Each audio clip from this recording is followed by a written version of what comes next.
देखिए, Pakistan peoples party के chairman Bilawal Bhutto Zardari साहब ये बात कर चुके हैं कि ये जो अमेंडमेंट है ये किसी एक फ़र्द वाहिद के लिए नहीं होनी चाहिए,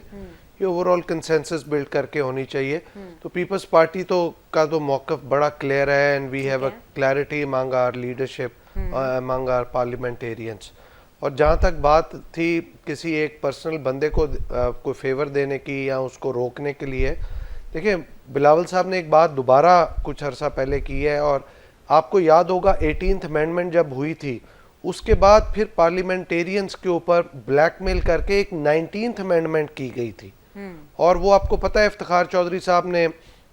गिलानी साहब को जो बात कही थी कि अगर आप नहीं करेंगे तो मैं पूरी 18th अमेंडमेंट जो है स्ट्राइक डाउन कर दूंगा। तो उसके अंदर जजेस का तरीकाकार जो है वो मेंशन किया गया था कि कैसे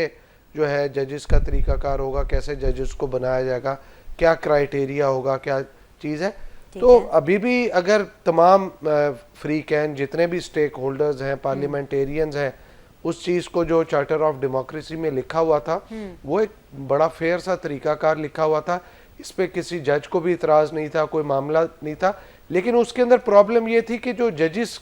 की जो एक जुडिशल आप समझे एक्टिविज्म है और या कोई उनकी अपनी ईगो का प्रॉब्लम आ गया था जिसकी वजह से वो 19th अमेंडमेंट को लेके आया गया। अदरवाइज अगर वही तरीका का रहता तो आज जो ये अमेंडमेंट की जा रही है और ये जितना मामला किया जा रहा है वो कभी होना ही नहीं था और किसी को एतराज़ नहीं होना था। एक चीज़ पे तो हम बड़े क्लियर हैं कि कोई भी ऐसी अमेंडमेंट जिस पे अवाम, जिस पे जुडिशरी और जिस पे आइन के अंदर कोई कॉन्ट्रडिक्शन आए तो पीपल्स पार्टी तो कभी भी उसको सपोर्ट नहीं करती। मामला आपके क्लियर होने का नहीं है ना बदर साहब, मामला ये है कि आपकी नीयत पे शक किया जा रहा है और मामला ये है कि वो कह रहे हैं कि एक फ़र्द वाहिद यानी कि मंसूर अली शाह साहब, उनको रोकने के लिए या ये कहें कि जी जो चीफ जस्टिस है काजी फाइज ईसा साहब, उन्हीं को ही चीफ जस्टिस बने रहने देने के लिए ये सब कुछ किया जा रहा है। प्रॉब्लम ये है और प्रॉब्लम यह है कि जिन लोगों को आप इंगेज करना चाहते हैं या ख्वाहिश रखते हैं, जिन लोगों ने आपका इस काम को पूरा करना है, जिस उम्मीद पर आप लगाए बैठे हैं, वो आपके साथ ये सवालात उठा रहे हैं। देखिए, अगर मिसाल के तौर पे मंसूर अली शाह साहब आ भी जाएं या उनको रोक ही दिया जाए, कोई और उनकी जगह आ जाए, वो उस तरीके से काम ना कर सके जिस तरीके से चाहते हैं।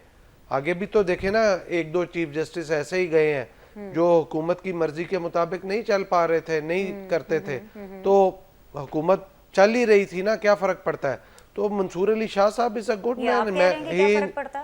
देखें प्राइम मिनिस्टर को, आप ही के प्राइम मिनिस्टर को देखें, मेरे वो प्राइम मिनिस्टर नहीं है,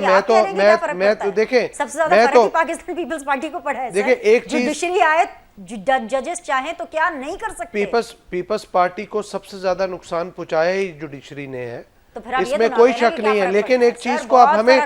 एक चीज को हमें समझने की जरूरत है कि we have to have a system जो एक कॉन्टिन्यूटी के साथ चले, उसमें कोई शख्स हमारी पसंद का है नापसंद का है तो हमें we have to take them along. तो उसके अंदर we have to keep a check and balance. इस सारे मामले के अंदर चीफ जस्टिस के ऊपर जो सारा मामला आ रहा है वो ये है कि ये जो सुप्रीम कोर्ट के अंदर